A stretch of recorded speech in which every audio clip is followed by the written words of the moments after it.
Quantos pastores aqui mandam na igreja que pastoreiam? Quantos comandam? Qual a diferença? Quem manda é autoritário. Tem chefia isolada. Só ele fala. E o resto, obedeça ou seja atropelado.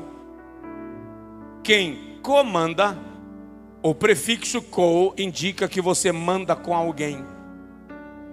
Existe uma equipe, existe gente que participa do processo da sua liderança. Então na sua casa, o irmão não manda, o irmão comanda. A sua esposa faz parte do processo de governo do lar. Na igreja, o irmão tem equipes que fazem parte do processo de governo eclesiástico. E em todo o ambiente onde a gente exerce essa autoridade, nós temos gente que participam do exercício desse governo. O contrário disto mostrará que nós temos um conceito equivocado de autoridade. Alguém me entendeu? Diga amém em nome de Jesus. Agora observe, toda a autoridade precisa pensar em dois aspectos. Aspecto 1, a fonte da autoridade. Aspecto 2, a autoridade delegada. Veja só, se o irmão está anotando, coloque assim, os dois aspectos da autoridade. Aí o irmão pode colocar letra A, é mania de professor, tá? Eu sou professor, se deixar eu lhe ensino até como é que você vai escrever no seu caderno, não precisa me atender nisso. Escreve da forma que o irmão vai entender quando for pesquisar. Agora, pelo amor de Deus, anota. Se eu estivesse numa sala de aula, eu ia dizer assim, coloca os títulos em vermelho e o texto em preto.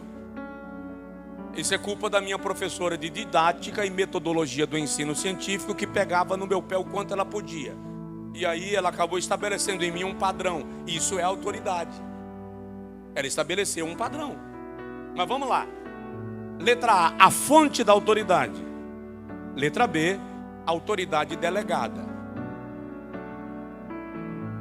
Qual é a fonte da autoridade? Outro dia eu estava num país afora, ministrando num congresso de homens. Como só havia homens e nós estávamos completamente isolados, eu dei a eles a liberdade de apresentar as suas queixas, as suas dores da família, do casamento. A minha mulher manda em tudo. Eu não consigo sair de casa sem dar relatório. Ela bisbilhota meu celular o tempo inteiro. A minha mulher quer mandar até a roupa que eu vou vestir para ir para o culto. Eu parei de ir para o futebol porque a minha mulher tem crise de ciúmes. Todas as queixas apareceram. Eu apresentei então uma pergunta: quantos gostariam de resgatar a autoridade sacerdotal no lar? Quantos gostariam de resgatar a autoridade sacerdotal no lar? É claro que todo mundo levantou a mão. Quando eles levantaram a mão, eu disse para eles: eu vou ensinar a vocês um caminho. Qual é o caminho? Volta para o Éden. Volta para o Éden.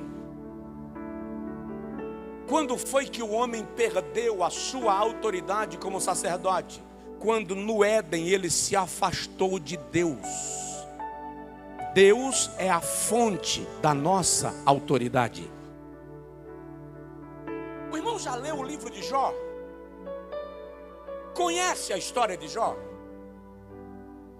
Já parou para analisar que o diabo não queria o gado de Jó? Satanás não queria os camelos de Jó. Satanás nem queria matar os filhos de Jó. Aquela lepra, não, aquilo não era o alvo. Qual era o plano do diabo no livro de Jó? Analisa. O livro de Jó começa no altar e termina no altar. ele edificava altares para oferecer sacrifícios pelos seus filhos a Deus. Jó era sacerdote. Todo aquele episódio acontece e a Bíblia de vez em quando diz: nem assim Jó pecou contra Deus. O mundo desabou, mas Jó não saiu da presença de Deus. No final do livro, o irmão percebe que Jó tem 4 amigos: Elifas, Bildade, Zofá e Eliú. Eliú só aparece no capítulo 37. Elifas diz a Jó: você pecou e é por isso que está sofrendo. Em resumo, Bildade diz a Jó: seus filhos mereciam morrer, eles eram profanos. Zofá diz a Jó: você é orgulhoso, arrogante, por isso Deus está te punindo. Do capítulo 4 até o capítulo 36, o discurso é entre Jó, Elifaz, Bildade e Zofá. Eliú está calado. Se é que ele estava lá, ele está calado. No capítulo 37, Eliú entra em cena. Na cultura oriental, o mais novo só fala quando os mais velhos esgotaram os seus argumentos.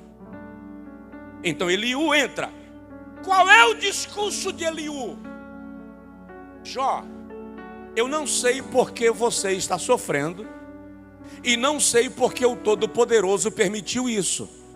Mas uma coisa eu sei: Deus sempre tem razão. Deus sempre tem razão. Tu não entendes as estrelas do céu, nem como ele forma as nuvens, nem como os raios se formam, nem como ele coordena o tempo das cabras montesas, nem como ele pesa o vento. Tu não sabes como os rios se formam. E Eliú faz o seu discurso em cima do poder e do controle de Deus. Quando Deus aparece a Jó no capítulo 40, ele diz assim: Jó, levanta, eu vou te fazer perguntas e você vai me responder. E Deus faz a Jó 56 perguntas que a ciência não tem resposta até hoje. Por exemplo, me diz onde mora a luz. Qual é o peso do vento? Tem 7, 8 anos que a ciência descobriu que o vento tem peso. Então Deus vem trazendo para Jó uma revelação do seu controle. Aí Jó diz: eu te conhecia de ouvir falar, agora os meus olhos te conhecem bem, eu sei que tudo podes. Nós conhecemos tudo isso. Aí Deus diz a Jó: fica aqui, que eu vou conversar com os teus amigos. E Deus vai conversar com os amigos de Jó e vai dar uma bronca neles. Em quantos? Deus só repreende 3. Deus só repreende Elifas, Bildade e Zofá. Deus não repreende a Eliú. Por quê? Porque Eliú não julgou Jó. Eliú defendeu a causa de Deus.